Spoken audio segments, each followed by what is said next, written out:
Expectation এটা রাখা যাবে না, সেটা তোমার সন্তান পর্যন্তও না। আর যাদেরকে ঘিরে সব সময় বিগত ঝামেলাগুলো তৈরি হয়, সেটা হতে পারে হাজবেন্ড, হতে পারে বয়ফ্রেন্ড বা মনের মানুষ, পছন্দের মানুষ, এক্সপেকটেশন রাখা যাবে না। এই কারণে রাখা যাবে না কারণ একটা মানুষ আমাকে ছিটকে ফেলে দিতেই পারে, অস্বাভাবিক কিছু। শাকিব খান আমাকে প্রয়োজনে ব্যবহার করেছে, আর প্রয়োজন শেষ হয়ে যাওয়ার পর আমাকে ছুঁড়ে ফেলে দিয়েছে। এবার ঠিক এরকমই একটা কথা বললেন চিত্রনায়িকা অপু বিশ্বাস। গতকাল একটি ইন্টারভিউতে উপস্থিত ছিলেন অপু বিশ্বাস। উপস্থাপিকা বলেন, শাকিব খানকে নিয়ে কিছু বলুন। উত্তরে অপু বিশ্বাস বলেন, শাকিব খানকে নিয়ে আমি কি বলবো? যে মানুষটা তার জীবন থেকে আমাকে ছুঁড়ে ফেলে দিয়েছে, তাকে নিয়ে আসলে বলার কি বা আছে?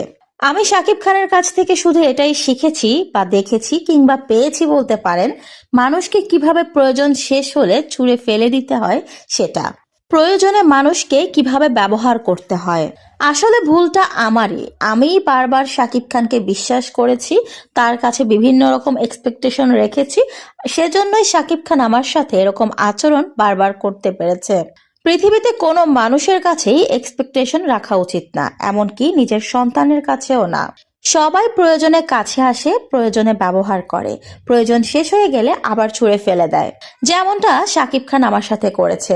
শাকিব খান তার নিজের প্রয়োজনে আমার সাথে একসাথে থেকেছে, একসাথে ঘুরেছে, একসাথে কোয়ালিটি টাইম কাটিয়েছে।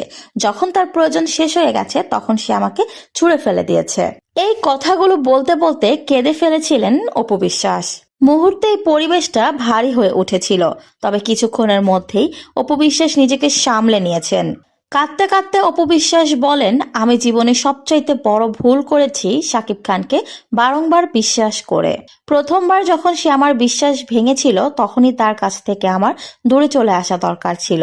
কিন্তু আসলে বাঙালি নারী বলে কথা, সন্তান হয়ে যাওয়ার পর সন্তানের মুখের দিকে তাকিয়ে অনেক কিছুই সহ্য করতে হয়, অনেক কিছুই মেনে নিতে হয়, যেমনটা আমিও নিয়েছিলাম। আমিও আবার শাকিব খানকে বিশ্বাস করেছিলাম, কিন্তু শাকিব খান বরাবরের মতোই আমার বিশ্বাস ভেঙে দিয়েছে। সন্তানের কথাও সে চিন্তা করেনি, সে শুধু তার নিজের ভালো থাকা, নিজের চাহিদার কথা চিন্তা করে। শাকিব খান মানুষকে দেখায় সে তার সন্তানকে অনেক ভালোবাসে, সন্তানের জন্য অনেক কিছু, কিন্তু আসলে সেরকমটা না।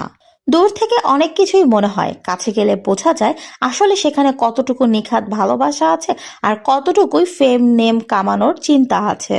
শাকিব খান এখন বুঝে গিয়েছে কিভাবে তাকে দর্শক ধরে রাখতে হবে, আর সেজন্যই সে সবকিছু করে। আর এই দর্শক ধরে রাখার একটা পার্ট হচ্ছে সন্তান আব্রাহাম খান জয়ের প্রতি ভালোবাসা দেখানো, কেয়ারিং দেখানো, যেটা আমি আগে বুঝতে পারিনি, তবে এখন বুঝতে পারছি। আর সেজন্য আমি একটা কথাই বলবো সবার উদ্দেশ্যে, আপনারা কারোর প্রতি এক্সপেকটেশন রাখবেন না, সে যেই হোক, স্বামী কিংবা সন্তান, যে কেউ যে কোনো সময় আপনাকে ছুঁড়ে ফেলে দিতে পারে। তো ভিউয়ার্স, অপু বিশ্বাসের এই কথাটা আপনাদের কাছে কতটুকু যৌক্তিক?